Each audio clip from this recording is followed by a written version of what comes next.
അവോദയിലേക്ക് വന്നാൽ നമുക്ക് കുറഞ്ഞ പൈസയിൽ കോഴ്സും കിട്ടും, അത് കഴിഞ്ഞ് പ്ലേസ്മെന്റും ഉണ്ടാവുന്നതായിരുന്നു. 6 മാസത്തെ കോഴ്സ് കഴിഞ്ഞ് 2-3 ആഴ്ച കഴിയുമ്പോൾ ഇന്റേൺഷിപ്പിന് കയറിയിട്ടുണ്ടായിരുന്നു.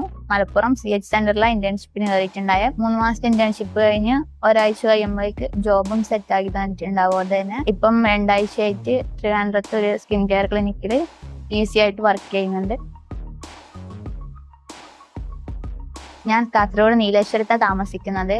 കണ്ണൂർ അവോദയ സെന്ററിലാണ് പഠിച്ചിട്ടുണ്ടായത്. ക്ലാസ്സൊക്കെ നല്ല ക്ലാസ്സായിരുന്നു, ടീച്ചേഴ്സും ഭയങ്കര സപ്പോർട്ടീവ് ഒക്കെ ആയിരുന്നു. ഹോസ്പിറ്റൽ മാനേജ്മെന്റ് കോഴ്സ് പഠിക്കുന്നവരുടെ ഫ്രണ്ട് ഓഫീസ്, അതുപോലെ ഡെന്റൽ അസിസ്റ്റന്റ്, ഡോക്ടർ അസിസ്റ്റ് ചെയ്തുകൊണ്ട് ഈ ഹോസ്പിറ്റൽ ഫീൽഡിലേക്ക് വരാൻ പറ്റുന്നതാണ്. ഇതൊരു കോള് വഴിയായിരുന്നു കോഴ്സിനെ പറ്റി അറിഞ്ഞിട്ടുണ്ടായിരുന്നത്. അച്ഛനെയാണ് കോണ്ടാക്ട് ചെയ്തിട്ടുണ്ടായിരുന്നത്. പിന്നെ ഇതിനെക്കുറിച്ച് കൂടുതൽ അറിഞ്ഞപ്പോൾ ഡിഗ്രി കഴിഞ്ഞ സമയമായിരുന്നു. അപ്പം ഇനി താല്പര്യം തോന്നി കോഴ്സിനെ ചേർന്നതായി. ഈ കോഴ്സിനെ കുറിച്ച് വേറെ കുറെ ഇൻസ്റ്റിറ്റ്യൂട്ടിൽ അന്വേഷിച്ചിട്ടുണ്ടായിരുന്നു. അപ്പോൾ നല്ല ഫീസ് ഉണ്ടായിരുന്നു, നല്ലൊരു എമൗണ്ട് ഉണ്ടായിരുന്നു. പക്ഷെ ഇന്റേൺഷിപ്പ് ഒന്നും അവരെ പ്രൊവൈഡ് ചെയ്യുന്നുണ്ടായിരുന്നില്ല. പക്ഷെ അവോദയിലാണെങ്കിൽ ചെറിയൊരു ഫീസിലും ഇന്റേൺഷിപ്പും അതുപോലെ തന്നെ ജോബ് പ്ലേസ്മെന്റും ആക്കി തരുന്നുണ്ട്. ട്യൂട്ടേഴ്സ് പറഞ്ഞാൽ ട്യൂട്ടേഴ്സിനെ പോലെ അതായത് ഫ്രണ്ട് ആയിട്ട് തന്നെ എല്ലാ കാര്യത്തിലും നമ്മളോട് തന്നെ ഉണ്ടായിരുന്നു. എല്ലാം ഷെയർ ചെയ്യാനും എല്ലാം പറഞ്ഞു തരാനും ഒക്കെ ഉണ്ട്.